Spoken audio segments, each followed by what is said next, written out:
ดำหน้าพี่น้องบัดลงดำหน้า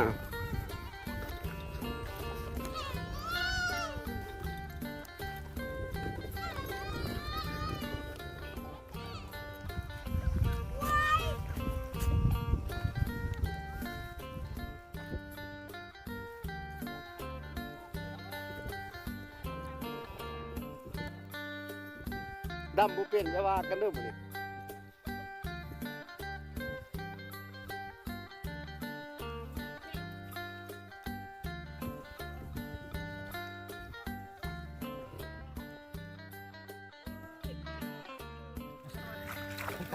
ข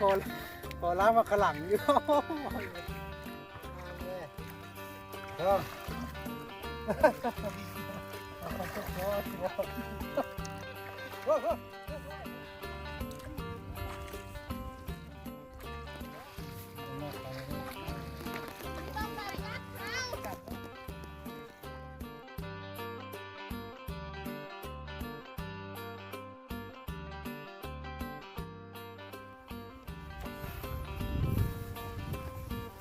ตอนนี้ขึ้นจากดำหน้าว่าสันจ้อง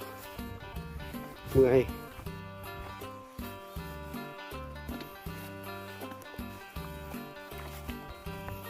มัดสิมืดบ่ห้อยตัวน่ะ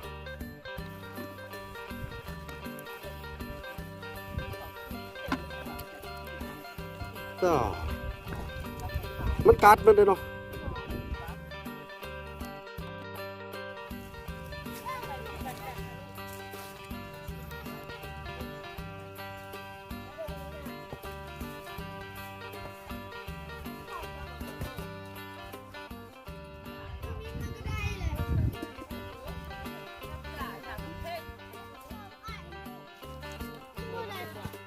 ได้แล้วมันได้แล้ว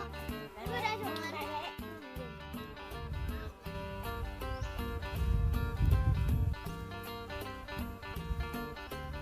นี่ก็ตับมะฮุงตอนเที่ยงเนาะ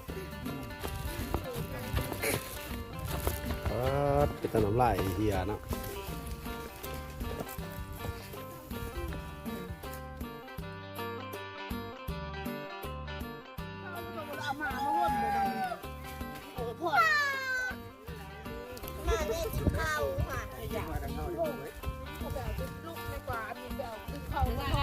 กระปุนน่ะจับมันนุกกระปุน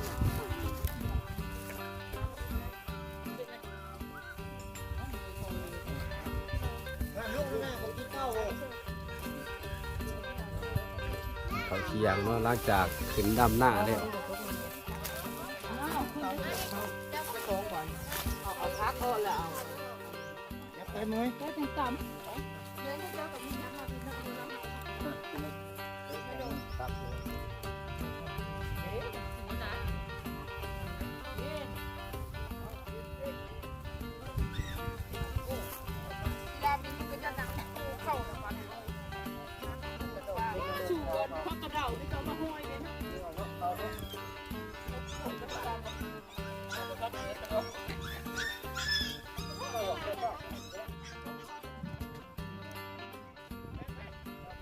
เข้าคล้องว่า